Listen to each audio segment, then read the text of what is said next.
Nandito tayo ngayon sa Tarlac Circuit Hill kung saan ginaganap natin ang free track day ng All Raider 150. So ginawa ko itong track day na to para maranasan ng mga followers ko, customers ko na naka-Raider 150 dahil ito yung linya natin, ito yung business natin for Raider 150.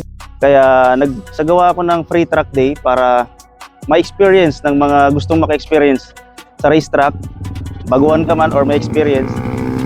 Pinaranas ko sa kanila yung itong track day na libre. Nagpapasalamat ako sa mga nag-participate, mga pumunta, nag-rolling papunta rito, nag-drive ng motor papunta rito, drive nila.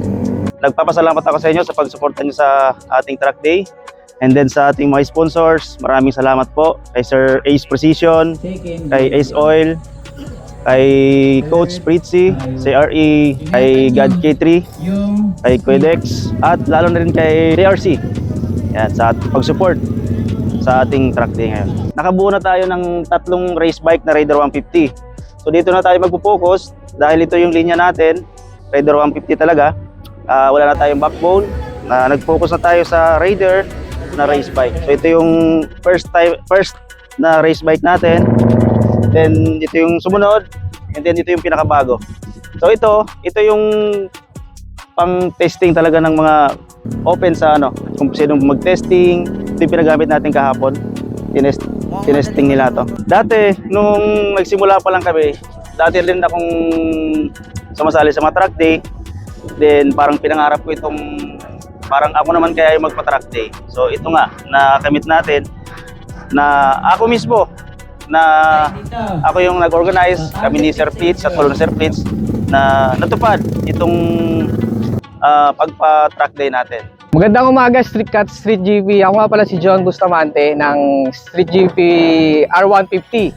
Ngayon, nandito tayo sa Venworks, pangalawang araw na natin. Maraming salamat sa lahat ng umaten, sa official member natin ng Street GP. Yun lang, sana ngayong final race natin, galingan natin, tapos ingat lang at God bless. Thank you.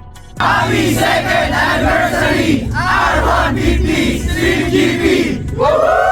Ito yung gusto ko, yung marami kang matututunan kasi may mga coach na nagtuturo kung ano yung mga tamang pagsakay sa motor, lalo na yung sa throttle control, vision, tapos body position. Kaya solid talaga kapag may mga pa-track day. So maraming salamat Venworks kasi libreng pa-track day para sa amin. Venworks number 1! 10, 11, 12, 13, 14, 15. So mayroong 15 na liko yung loob ng racetrack.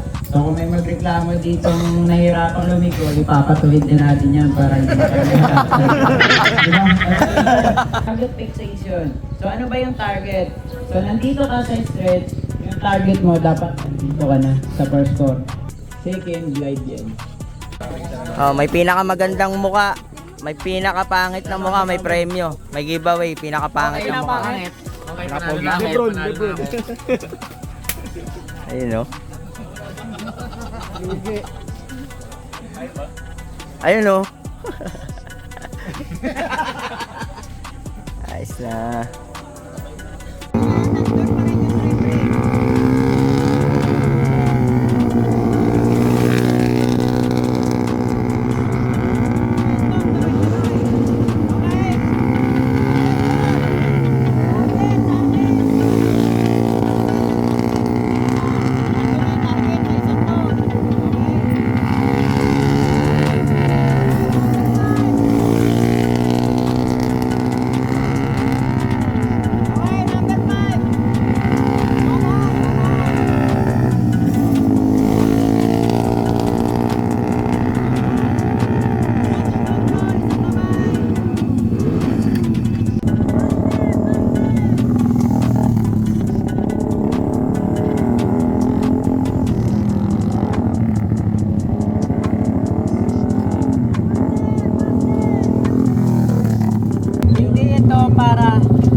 kinakabahan ka? Mindset mo, throttle control lang. Wala kang ibang gagawin kung di maramdaman mo na maintain lang yung acceleration mo. So gas lang, maintain lang. Yun lang. Simplihan mo lang, wag mong pahirapan yung sarili mo.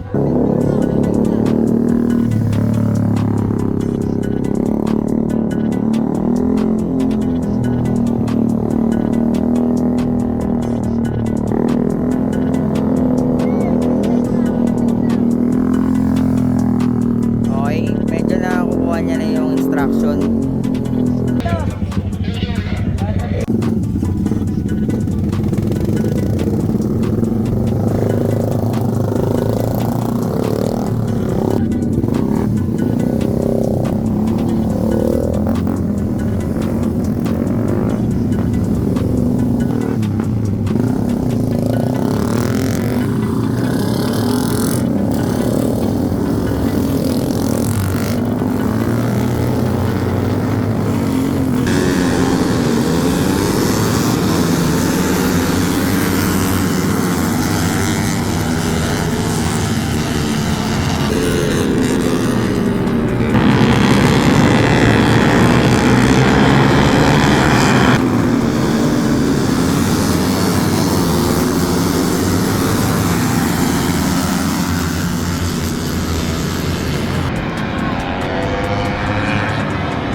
I'm the type to rent a hotel room just to feel at home.